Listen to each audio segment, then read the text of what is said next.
Hi friends, ఈరోజు బగారన్నం ఎలా prepare చేయాలో చూసేద్దాం రండి. స్టవ్ వెలిగించి గిన్నె పెట్టుకోవాలి. గిన్నె పెట్టుకొని ఒక 4 టేబుల్ స్పూన్స్ ఆయిల్ వేసుకోవాలండి. బగారన్నం కాబట్టి ఆయిల్ ఎక్కువగానే పడుతుంది. నేను 3 గ్లాసెస్ రైస్ తీసుకున్నాను కాబట్టి దాని తగ్గట్టు కొంచెం ఆయిల్ ఎక్కువగానే వేసుకుంటున్నాను. తక్కువ రైస్ తీసుకున్న వాళ్ళు కొంచెం ఆయిల్ తక్కువగా వేసుకోవాలి. ఇప్పుడు బగారా కావాల్సిన మసాలా దినుసులన్నీ వేసుకోవాలండి. బగారాకు దాల్చిన చెక్క, యాలకులు, లవంగాలు అన్నీ వేసుకోవాలి. చూసారు కదా, ఒక 5 పచ్చిమిర్చిని ఇలా పొడుగ్గా కట్ చేసుకొని వేసుకోవాలి. అలాగే ఒక పెద్ద సైజు ఉల్లిపాయను కూడా ఇలా పొడుగ్గా కట్ చేసుకొని వేసుకోవాలి. ఇవన్నీ చక్కగా ఫ్రై అయ్యాక కొంచెం సాల్ట్ వేసుకోవాలండి. అంటే ఆనియన్స్ అనేవి త్వరగా వేగిపోతాయి. కొంచెం సాల్ట్ యాడ్ చేద్దాం ఇందులోకి. కొంచెం సాల్ట్ యాడ్ చేసుకొని మూత పెట్టేసుకోవాలి. ఆనియన్స్ అనేవి సాల్ట్ వేస్తే కొంచెం త్వరగా మగ్గుతాయి. అంటే ఆనియన్స్ వేగడానికి కొంచెం టైం పడుతుంది. సాల్ట్ వేస్తే త్వరగా మగ్గిపోతాయి. ఒక 2 నిమిషాలు మూత పెట్టేసుకుందామండి. నా స్టైల్లో ఇలా ప్రిపేర్ చేసి చూడండి. చాలా అంటే చాలా ఈజీగా అవుతుంది, టేస్టీగా కూడా ఉంటుంది. ట్రై చేసి చూడండి. చూసారు కదా, ఆనియన్స్ అనేవి మగ్గిపోయాయి. ఇప్పుడు కొంచెం మనం అలా కలుపుకొని అల్లం వెల్లుల్లి పేస్ట్ యాడ్ చేసుకుందామండి. అల్లం వెల్లుల్లి పేస్ట్ కొంచెం ఎక్కువగానే వేసుకోవాలి. అల్లం వెల్లుల్లి పేస్ట్ మంచి స్మెల్ వచ్చేంత వరకు వేయించుకోవాలండి.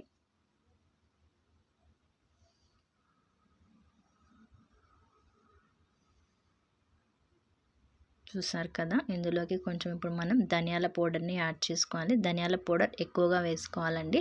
బగారన్నం కాబట్టి ఫ్లేవర్ వచ్చేది దీంతో కాబట్టి ధనియాల పౌడర్ అనేది ఎక్కువగా వేసుకోవాలి. కొంచెం కొత్తిమీర కూడా యాడ్ చేసుకోవాలి. కొత్తిమీరని ఆయిల్లోనే వేసుకోవాలండి బగారన్నంకి. చూసారు కదా, మూత పెట్టేసుకొని ధనియాల పౌడర్ అనేది కొంచెం మగ్గేంత వరకు ఉంచుకోవాలండి. చూసారు కదా, మగ్గిపోయింది. మనం ఒక 3 గ్లాసెస్ వాటర్ 3 గ్లాసెస్ బియ్యం తీసుకొని దాన్ని ముందే కడిగి పెట్టేసుకోవాలండి. నేను 3 గ్లాసెస్ బియ్యం తీసుకున్నాను కాబట్టి ఒక 6 గ్లాసెస్ వాటర్ యాడ్ చేయాలి. ఇప్పుడు వాటర్ యాడ్ చేసుకుందాము. ముందే కడిగి పెట్టుకుంటే మాత్రం వాటరు తక్కువగా పడతాయండి. అప్పటికప్పుడు కడిగి పెట్టుకుంటే వాటర్ ఎక్కువగా పడతాయి. పాత బియ్యం కాబట్టి నేను 1 గ్లాస్కి 2 గ్లాస్ వాటర్ పోస్తున్నాను. 6 గ్లాసెస్ వాటర్ పోస్తున్నానండి. మీరు కొత్త బియ్యంతో కనుక చేస్తే గ్లాసున్నర పోసుకోండి, సరిపోతుంది. నేను బాస్మతి రైస్తో చేయట్లేదండి, మామూలు రైస్తోనే చేస్తున్నాను కాబట్టి 6 గ్లాసెస్ వాటర్ పోసుకున్నాను. ఇప్పుడు రుచికి తగినంత సాల్ట్ యాడ్ చేసుకోవాలి. సాల్ట్ కొంచెం ఎక్కువగానే వేసుకోండి, ఎందుకంటే మనకి అన్నానికి సాల్ట్ కొంచెం ఎక్కువగా వేసుకుంటేనే అన్నానికి పడుతుంది సాల్ట్ అనేది. ఒకసారి టేస్ట్ చూసుకొని వేసుకోండి. వాటర్ అనేవి కొంచెం ఉప్పగానే ఉండాలండి, అప్పుడే రైస్కి సాల్ట్ అనేది పడుతున్నది.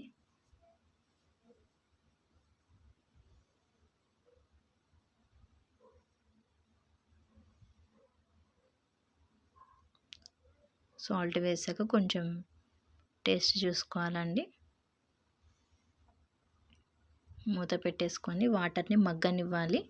వాటర్ని ఒక 20 మినిట్స్ హై ఫ్లేమ్లో పెట్టుకొని వదిలేసేయండి. ఒక చెక్క నిమ్మరసం పిండండి. ఇప్పుడు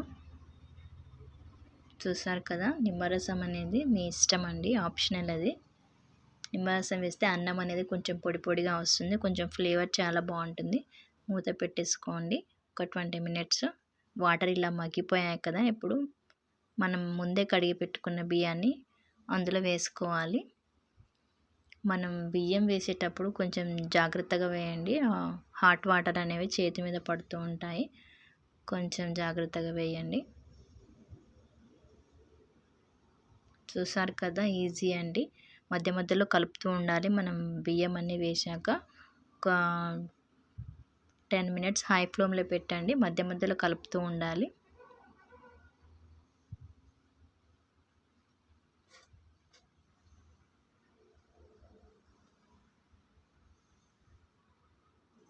మధ్య మధ్యలో మూత తీస్తూ కలుపుతూ ఉండాలి. ఒక 10 మినిట్స్ హై ఫ్లేమ్లో పెట్టండి. తర్వాత సిమ్లో పెట్టేసేయండి. చూసారు కదా, బగారన్నం రెడీ అయిపోయింది. నా ఛానల్ని కొత్తగా చూస్తున్నట్టే ప్లీజ్ సబ్స్క్రైబ్ చేసుకోండి. Thanks for watching.